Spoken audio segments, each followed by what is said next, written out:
I'm making this video to share my explanation for how two-stage dust collection works. This is my dust collector. I built it around the blower from a Harbor Freight dust collector, and I incorporated a cyclone and a filter from other vendors.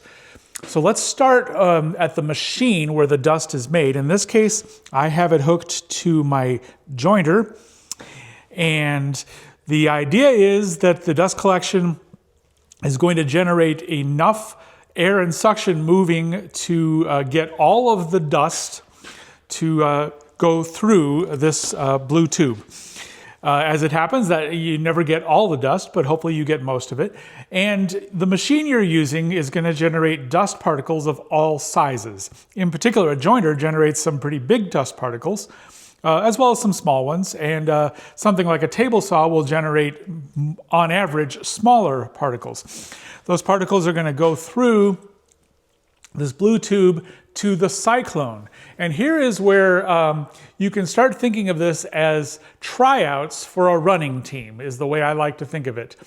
The reason we have the cyclone is that we want to eliminate as many particles as possible, much like tryouts would work for a running team. The coach of the running team wants the fastest runners they can get.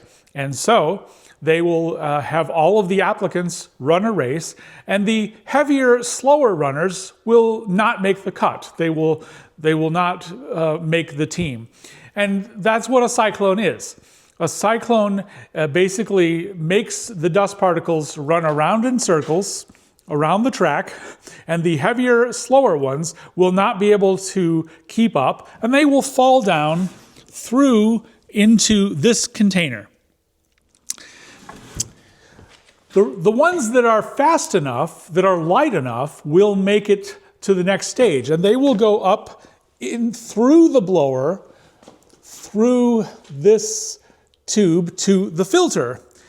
And here they get another round of tryouts, as if the coach of the running team wanted 2 rounds to make sure that he got the very fastest runners. And so we give the dust particles here one more chance to fail, and the heavier particles will fall down into this bucket, and the others will not. And here is where my metaphor breaks down, and I need to switch metaphors, because unlike a running team where the fastest runners go on to the glory of competition in a stadium filled with adoring fans, the fastest dust particles do not go on to the glory of competition. Instead, they become one with the force. I mean, one with the filter.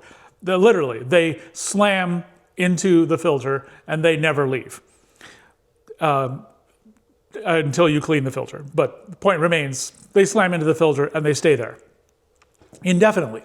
This is why we call it two-stage dust collection, because the tryouts have 2 rounds. There are 2 opportunities for these dust particles to fail in their attempt to make it to become one with the force, the filter.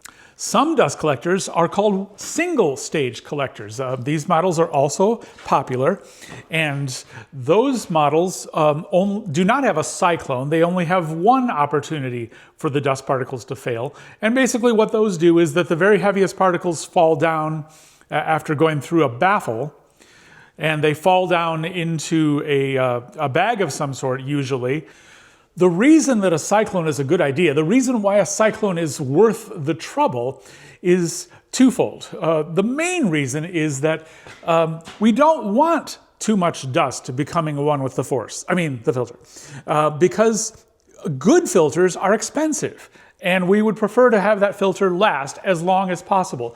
And so we want to minimize the amount of dust and other shavings and whatever that embed themselves into the wall of the filter. And so it's good to have that first stage to get as many of them out as possible.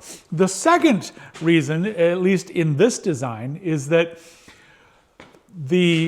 everything that makes it past the cyclone is actually going to go through the blower. And we would prefer that as little dust and shavings and particles as possible actually go through the blower, simply to make the blower and its components last longer. And we care about that as well.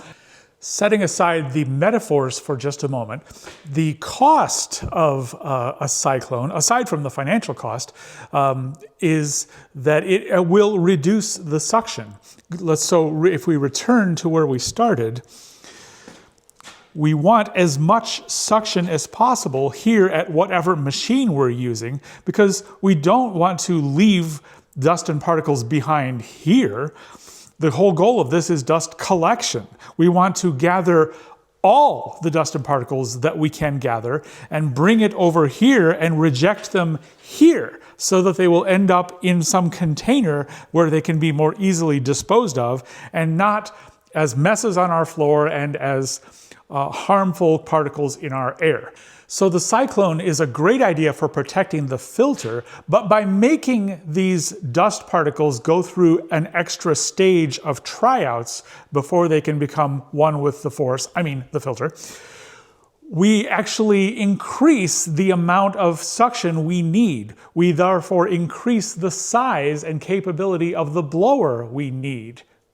The blower that I used, as I said, from a Harbor Freight dust collector was a 2 horsepower motor, but I did make a couple of upgrades to it. I increased the inlet and outlet size to the full 6 inches to be compatible with the Oneida Super Dust Deputy XL separator cyclone that I used. Also, I increased the size of the impeller on this blower as well.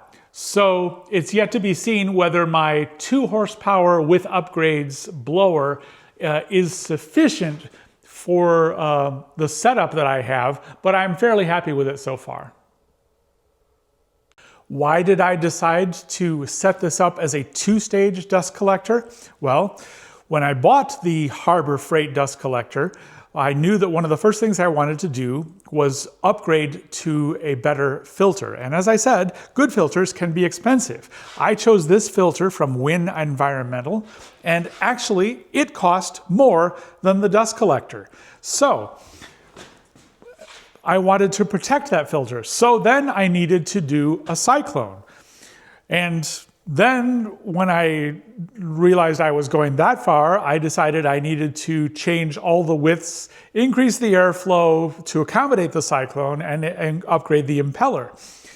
And then I needed a place for the output of the cyclone to go, so I built this box. And then I needed a place to mount all this stuff because none of these other parts would fit on the frame that came with the Harbor Freight dust collector.